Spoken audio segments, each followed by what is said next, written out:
Alors, je vais enregistrer une petite vidéo pendant que je travaille. Puis là, vous avez un beau petit paysage là, pour vous détendre. Et on va parler de quoi? On va parler de qui va en enfer. Quel sujet réjouissant. Quel sujet réjouissant. Eh bien, contrairement à la croyance populaire, ce n'est pas les psychopathes maniaques, tueurs d'enfants, égorgeurs de chiens qui vont principalement aller en enfer. Selon Jésus, large et spacieuse est le chemin qui mène à la perdition. La perdition, dans la Bible, c'est équivalent à l'enfer. Alors, la perdition, ça veut dire qu'on est perdu.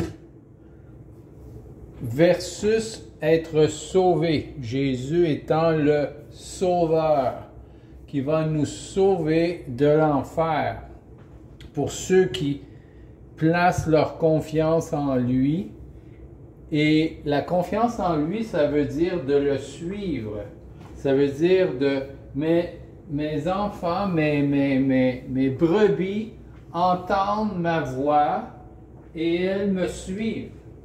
Alors, ce n'est pas une question juste de croire en Jésus, c'est une question de suivre Jésus dans tout ce qu'il nous demande, dans tous les chemins qu'il nous demande de passer.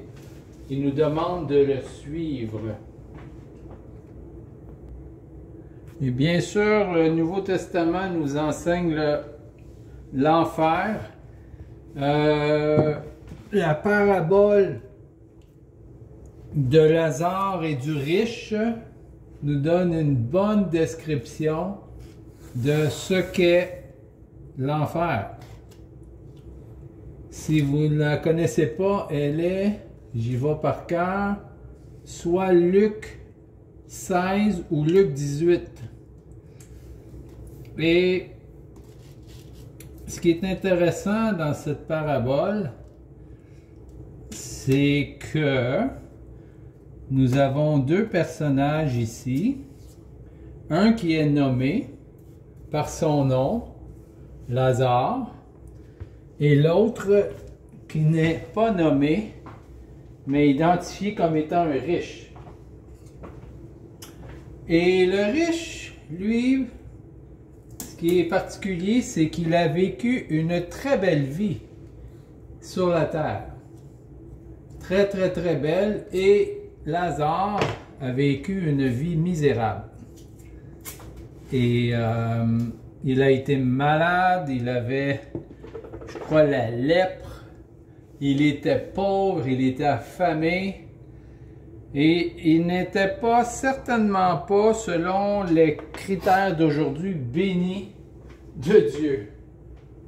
Par contre, il s'est retrouvé au paradis, à sa mort. Et le riche, lui, s'est retrouvé en enfer. Et on va dire, on peut faire une déduction simpliste. Comment ça se fait que le riche s'est retrouvé en enfer? C'est-tu parce qu'il était riche et que Lazare s'est retrouvé au ciel parce qu'il était pauvre? Dans les deux cas, la réponse est non. Le riche s'est retrouvé en enfer parce que il n'a pas eu soin du pauvre qui était juste à sa porte. Parce que Lazare se trouvait dans ses parages. Il était à sa porte. Et le riche n'en a eu aucun soin. Il s'en est balancé. Il s'en est foutu. Et il a continué à vivre sa vie comme si rien n'était. Alors, je vous invite à la lire, la parabole du riche et Lazare. Et vous allez comprendre la dynamique.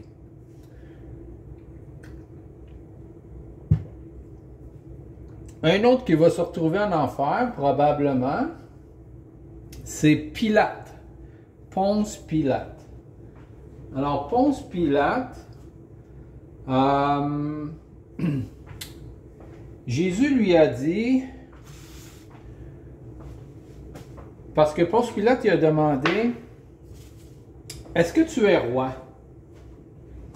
Jésus il a dit, oui, je suis roi, mais je ne suis pas roi de ce monde, je suis le roi dans l'autre monde, et un jour, je vais juger, hein? Je vais juger ce monde, je vais exercer l'autorité qui m'est donnée, que j'ai depuis le début de la création, depuis toujours. Jésus n'a pas hérité, Jésus, tout pouvoir m'a été donné, ok, sur le ciel et dans le ciel et sur la terre. Et donc, maintenant, nous devons, parce qu'avant que Jésus vienne dans ce monde, le nom de Jésus n'était pas connu, hein, de toute évidence. Il y avait des Jésus, parce que Jésus est un nom populaire parmi les Juifs, mais le Jésus que nous connaissons, lui, il était inconnu. Dans un sens, sous ce nom-là. Mais il était là. Depuis la création et bien avant, le Jésus de la Bible, le Jésus qui a été crucifié et qui est ressuscité, ce Jésus-là existait bien avant d'être venu sur terre. Dans Genèse, ça dit « Faisons l'homme à notre image et à notre ressemblance. » Et Paul et Jean le disent que tout a été créé par lui, c'est-à-dire le Christ, et rien de ce qui a été créé n'a été créé sans lui. Il est avant toute chose et toute chose subsiste en lui. Alors, il est le créateur de tout ce qui est sur la terre, de tout ce qui est au ciel. C'est lui le créateur. Alors, ce Jésus-là, qui dit à Ponce Pilate, je suis effectivement roi, il est le roi des rois, a dit à Ponce Pilate, il dit, ceux qui me livrent à toi vont être jugés plus sévèrement que toi.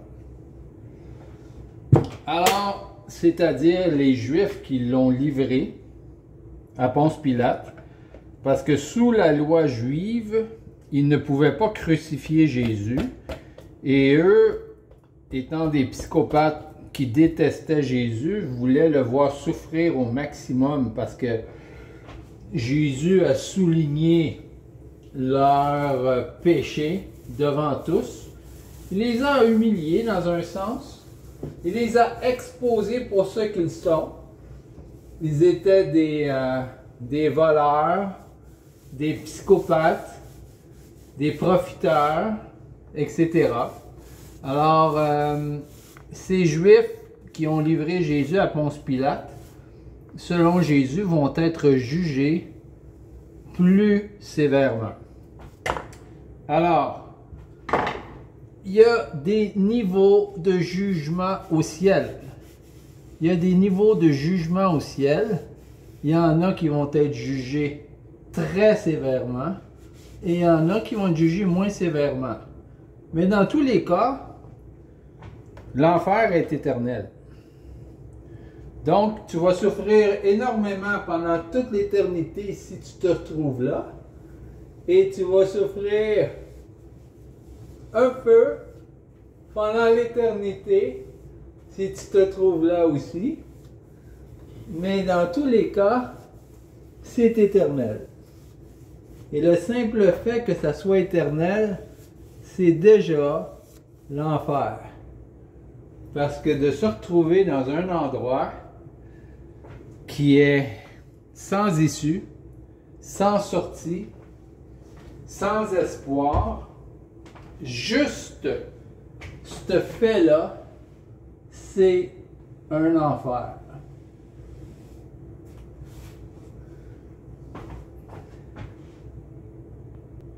Alors jusqu'à là, tout le monde est d'accord pour dire que, ben tout le monde n'est peut-être pas d'accord, mais disons que tout le monde, jusqu'à présent, on a parlé du riche qui n'avait aucun soin du pauvre, qui se retrouve en enfer. On a parlé de Pilate, qui se retrouvera en enfer, probablement. On a parlé des Juifs qui ont livré Jésus à Pilate. Maintenant, parlons de ceux qui se trouvent dans Matthieu chapitre 7. Matthieu chapitre 7 nous nomme une grande quantité de gens qui se retrouveront en enfer. Alors, il faut savoir une chose, c'est que il n'y a pas de purgatoire au ciel. Il y a un endroit avant le ciel en tant que tel, mais ce n'est pas un purgatoire, tu sais, je veux dire, c'est pas un lieu de souffrance temporaire, etc. Il n'y a aucune mention de ça dans la Bible. Mais il y a un endroit qui, comme dans la parabole du riche et de Lazare, où Lazare est dans ce qu'il appelle le sein d'Abraham. Alors c'est un endroit merveilleux, de paix, confortable, qui est réservé à ceux qui meurent avant le retour de Christ. Parce que il faut savoir que nous allons entrer au ciel quand le Christ va revenir. En attendant, il y a cet endroit qui s'appelle le sein d'Abraham, qui, selon ma compréhension, n'est pas tout à fait le royaume de Dieu. C'est le ciel. Parce que le ciel, lorsqu'on va y entrer, on va tous y entrer en même temps. Et là, il va y avoir ce qu'il appelle le festin de l'agneau. Alors, un endroit où tous ceux qui entreront dans le royaume des cieux seront assis ensemble sur une table, autour d'une table, pas sur une table, autour d'une table.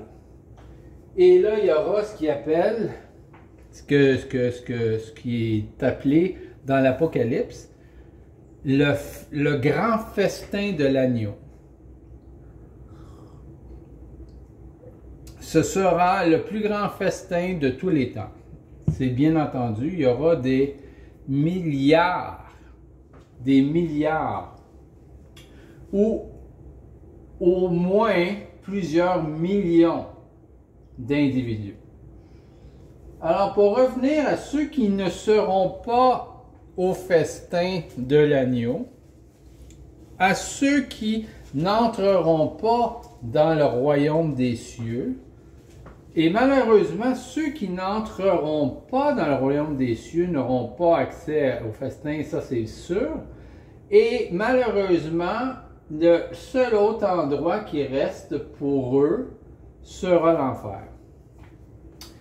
Et malheureusement, il y a beaucoup de gens qui croient qu'ils vont aller à ce festin, qui croient pouvoir aller aux noces de l'agneau, qui croient qu'ils seront enlevés quand le Seigneur reviendra, mais qui malheureusement ne le seront pas.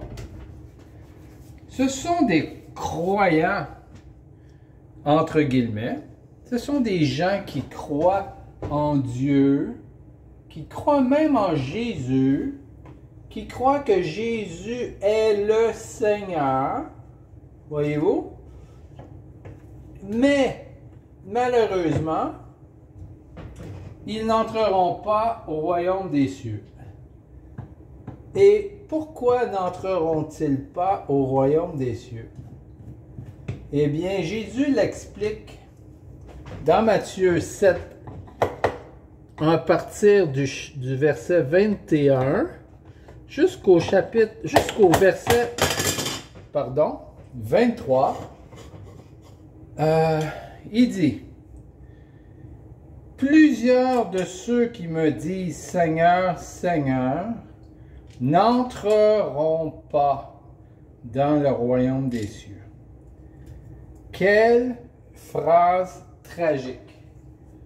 Plusieurs de ceux qui me disent Seigneur, Seigneur. Alors, ceux qui me disent Seigneur, Seigneur, là, ce n'est pas des athées, ceux-là. Là. C'est pas des psychopathes. C'est pas des